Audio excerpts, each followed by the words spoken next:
అందరికీ నమస్కారం అండి. నా పేరు ప్రసాద్. నేను మహా సిమెంట్స్లో ఏపీ తెలంగాణకి టెక్నికల్ ఇన్ఛార్జిగా ఉన్నాను. ఈరోజు మహా సిమెంట్స్ ద్వారా మేము ఇక్కడ ఇంజనీర్స్ మీట్ ఒకటి కండక్ట్ చేయడం జరిగింది.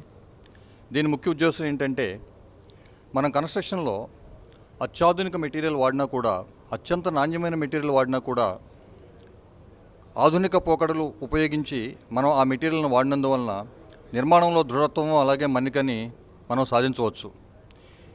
ఈ విషయాల గురించి ఇక్కడ ఉన్నటువంటి ఇంజనీర్స్తో, అంటే మన ఉమ్మడి ఖమ్మం జిల్లా నుంచి వివిధ ప్రాంతాల నుంచి వచ్చినటువంటి ఇంజనీర్స్తో ఈ అనుభవాలన్నింటినీ, ఈ విషయాలన్నింటినీ చర్చించడం జరిగింది.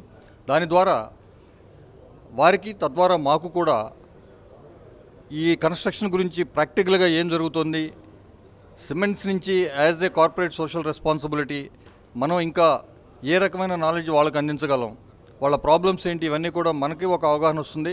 అలాగే నూతన పోకడలు కన్స్ట్రక్షన్లో ఏం జరుగుతున్నాయి, నూతన మెటీరియల్స్ ఏమేమి వస్తున్నాయి కన్స్ట్రక్షన్లో, ఇలాంటి అన్ని విషయాల గురించి వాళ్ళకు కూడా ఒక అవగాహన అంటూ కలుగుతుంది. సో ఈనాటి ఈ సమావేశం ముఖ్య ఉద్దేశం, ఈ రకమైన చర్చ ద్వారా ఇంజనీర్స్ ఫ్రెటర్నిటీ అలాగే కంపెనీ కూడా బెనిఫిట్ పొందాలి అనేది. మహా సిమెంట్స్ అనేది అత్యంత నాణ్యతతో తయారు చేయబడిన సిమెంట్. సౌత్ ఇండియాలో ఉన్నటువంటి అత్యాధునిక కర్మాగారాల్లో మహా సిమెంట్స్ ముందడుగులో ఉంది. అలాగే అత్యంత నాణ్యమైన రా మెటీరియల్ కూడా కలిగి ఉన్న సంస్థ మహా సిమెంట్స్. సో మహా సిమెంట్ బ్రాండ్ని అందరూ వాడుతున్నారు, అందరూ అభిమానిస్తున్నారు, ఆదరిస్తున్నారు. ఈ అభిమానించి ఆదరించే వాళ్ళకి మా ద్వారా, కంపెనీ ద్వారా కృతజ్ఞత తెలియజేయడం కూడా ఈ సమావేశంలో ఒక భాగం.